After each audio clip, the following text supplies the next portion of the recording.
My dear friends, welcome in vision chemistry classes. आज की class में पढ़ेंगे कक्षा 9वीं विज्ञान से अध्याय परमाणु तथा अणु से एक नया प्रश्न, अणु किसे कहते हैं तथा परमाणुकता समझाइए। प्रश्न देखें, बहुत इंपॉर्टेंट है। अणु किसे कहते हैं?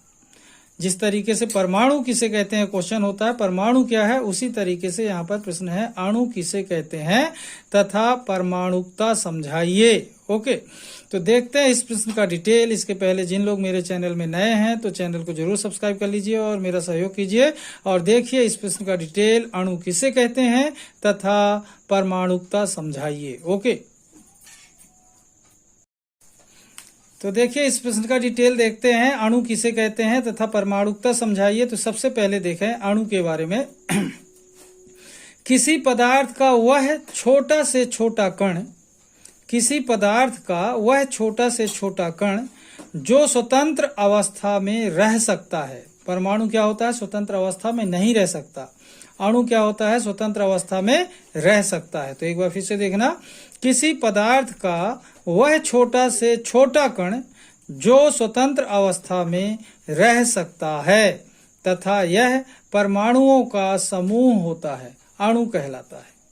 एक बार फिर से देखना, किसी पदार्थ का वह छोटा से छोटा कण जो स्वतंत्र अवस्था में रह सकता है तथा यह परमाणुओं का समूह होता है, अणु कहलाता है। ओके, तो इस तरीके से क्या पता चला कि किसी पदार्थ का छोटा से छोटा कण जो स्वतंत्र अवस्था में रह सकता हो और परमाणुओं का समूह हो, क्या कहलाता है? अणु कहलाता है। अब देखते हैं परमाणुकता क्या है, एटॉमिसिटी। ठीक है, ये अभी देख रहे थे मॉलिक्यूल, अणु के बारे में। अणु को क्या बोलते हैं अंग्रेजी में? मॉलिक्यूल। अब यहाँ पर देखते हैं परमाणुकता, एटॉमिसिटी। ठीक है, तो यहाँ पर देखें, किसी अणु की संरचना में प्रयुक्त होने वाली परमाणुओं की संख्या को उस अणु की परमाणुकता कहते हैं। परमाणुकता के आधार पर अणुओं को निम्न प्रकार से विभाजित किया गया है। एक बार फिर से देखना, किसी अणु की संरचना में प्रयुक्त होने वाली परमाणुओं की संख्या को उस अणु की परमाणुकता कहते हैं। एक बार फिर से, किसी अणु की संरचना में प्रयुक्त होने वाली परमाणुओं की संख्या को उस अणु की परमाणुकता कहते हैं। परमाणुकता के आधार पर अणुओं को निम्न प्रकार से विभाजित किया गया है। ओके, अब देखते हैं परमाणुकता के आधार पर अणुओं के प्रकार। ठीक है, वीडियो में बने रहिए। तो अब देखिए, सबसे पहला पॉइंट है, पहला नंबर, फर्स्ट टाइप का जो मॉलिक्यूल है, यहाँ पर देखें, एक परमाणुक अणु। मतलब क्या हुआ? ये मोनो एटॉमिक मॉलिक्यूल है। मोनो एटॉमिक मॉलिक्यूल मतलब एक परमाणुक अणु। तो इसके बारे में देखें, इन अणुओं में केवल एक परमाणु होता है। मतलब इसमें क्या होता है? परमाणुओं की संख्या एक होती है। तो देखें, इन अणुओं में केवल एक परमाणु होता है। उदाहरण देखें, जैसे हीलियम, संकेत क्या है इसका? He। नियान, संकेत क्या है? Ne। आर्गन, संकेत क्या है? Ar। जिनान, संकेत क्या है? Xe। आयरन, संकेत क्या है? Fe। एल्यूमिनियम, संकेत क्या है? Al। मतलब यहाँ पर देख रहे हैं सिंगल सिंगल परमाणु लिखे हैं और ये परमाणु भी हैं और अणु भी हैं, क्योंकि इनकी परमाणुकता एक है। परमाणुकता कितनी है इनकी? एक है। परमाणुकता एक होने की वजह से एक ही परमाणु इनका क्या कहलाता है? अणु कहलाता है। क्योंकि इन अणुओं में क्या होता है? एक परमाणु होता है। परमाणुकता एक होने के कारण ये क्या होते हैं? एक परमाणु अणु हैं। तो हीलियम का He अणु, नियान का अणु Ne, आर्गन का अणु Ar, जिनान का अणु Xe, आयरन का अणु Fe, एल्यूमिनियम का अणु Al। ओके, अब देखते हैं सेकेंड नंबर। ओके, वीडियो में बने रहना।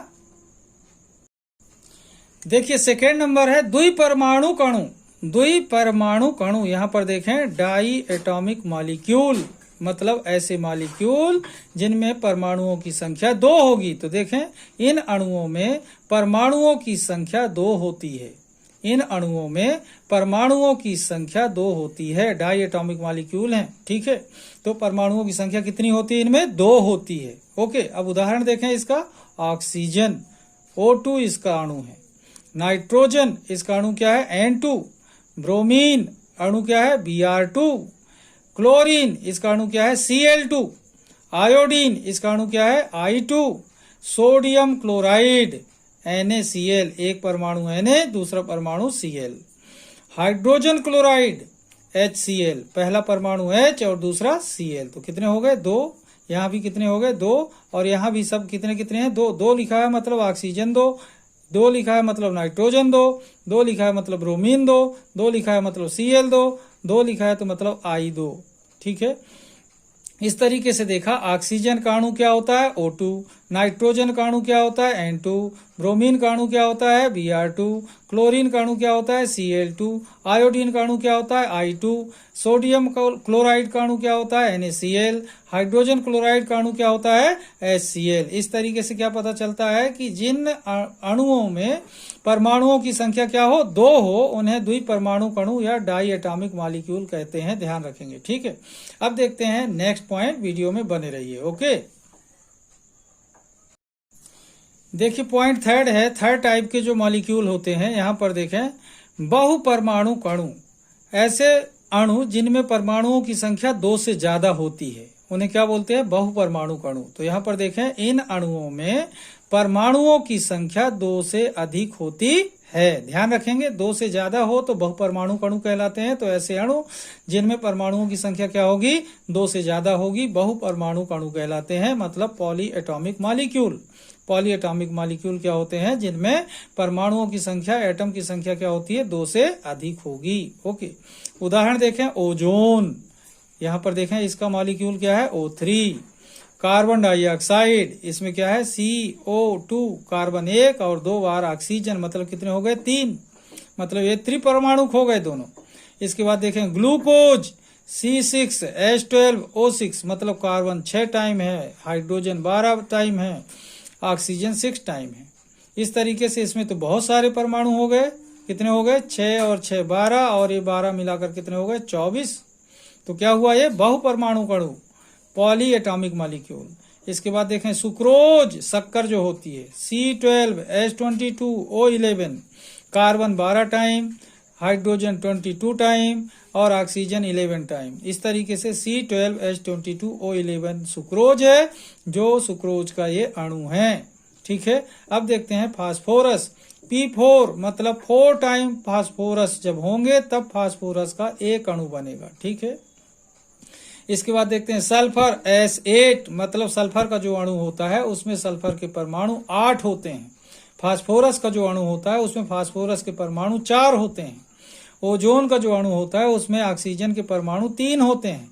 कार्बन डाइऑक्साइड जो होता है उसमें 1 कार्बन और 2 ऑक्सीजन परमाणु होते हैं। ग्लूकोज जो होता है उसमें 6 कार्बन, 12 हाइड्रोजन और 6 ऑक्सीजन होते हैं। सुक्रोज जो होता है उसमें 12 कार्बन, 22 हाइड्रोजन और 11 ऑक्सीजन होते हैं। फास्फोरस जो होता है उसमें फास्फोरस 4 होते हैं।